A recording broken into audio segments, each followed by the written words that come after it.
మోదీ ప్రభుత్వం దేశ సంపదను అదానీ అంబానీలకు కట్టబెట్టిందని ఆరోపించారు మంత్రి పొన్నం ప్రభాకర్. శ్రీరాముడు ఫోటో పట్టుకుని బీజేపీ ఓట్లు అడుగుతుందని విమర్శించారు.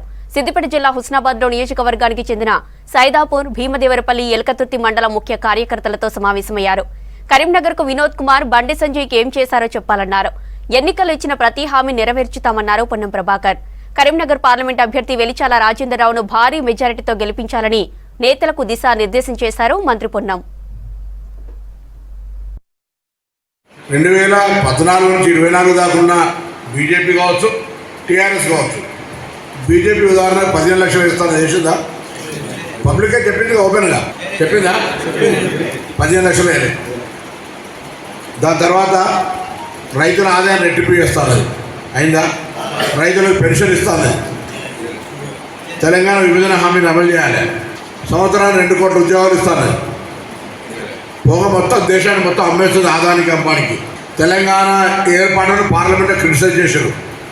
తల్లిని చంపి పిల్లలు తెచ్చుకున్నారు. అటువంటి వాళ్ళు ఓటానికి హక్కు ఉన్నది. బండి సంజయ్ ఎంపీ 5 ఏళ్ళలో సైదాపూర్ మండలానికి ఎన్నిసార్లు వచ్చినా ఏం చేసినా అవుతుంది. నేను ఎంపీ ఉండి నేను ఎన్నిసార్లు వచ్చినా, నేను ప్రతిసారి ఎప్పుడైనా ఏ ప్రోగ్రాం అసలు వదిలిపెట్టలేదు. కంపల్సరీ సైదాపూర్లో నేను అన్ని గ్రామాలు తిరిగిన. ఎవరితో పోటీ అవసరం లేదు. మన భక్తి గుండెలా భక్తి ఉండాలి, గుళ్ళే దేవుడు ఉండాలి. కానీ వాళ్ళు ఓట్ల కొరకు భక్తిని వాడుకుంటారు. ఇది దయచేసి ప్రజలకు చెప్పాలి. మనందరం భక్తులం కాదా? మన భక్తులు లేదా? వాళ్ళు ఓన్లీ ఓట్ల కొరకు అడిగే పరిస్థితి ఉంది. వాటి దయచేసి అది భారతీయ జనతా పార్టీ. రెండోది టీఆర్ఎస్ 3016 నిరుద్యోగ వృత్తి ఇచ్చిందా? ఉద్యోగాలు ఇచ్చిండా? రైతు రుణమాఫీ చేసిండా? దళిత బంధు ఇచ్చిండా? డబుల్ బెడ్రూమ్ ఇచ్చిండా? 3 ఎకరాలు న్యాయం ఇచ్చిండు. ఏమి ఇచ్చిండు? వారి మన 6 గ్యారెంటీల గురించి అడుగుతున్నారు ఇద్దరు. 6 గ్యారెంటీల గురించి అడిగినప్పుడు ఊర్లలో, రాష్ట్రంలో మనం జవాబు చెప్తున్నాం. నేను చెప్తున్నా, ముఖ్యమంత్రి చెప్తున్నా, అందరు నాయకులు చెప్తున్నారు. ఊర్లలో మీరు కదా చెప్పాల్సింది. నేను ఊరికైనా ఊరు వచ్చి అన్న నాకు ఓటు రిపోర్ట్ చేస్తున్నా అని చెప్పిపోయినా. కానీ ఓట్లు ఇచ్చింది, గెలవడానికి కారణమైంది మీరు కదా. ప్రతి ఇల్లు తిరిగింది.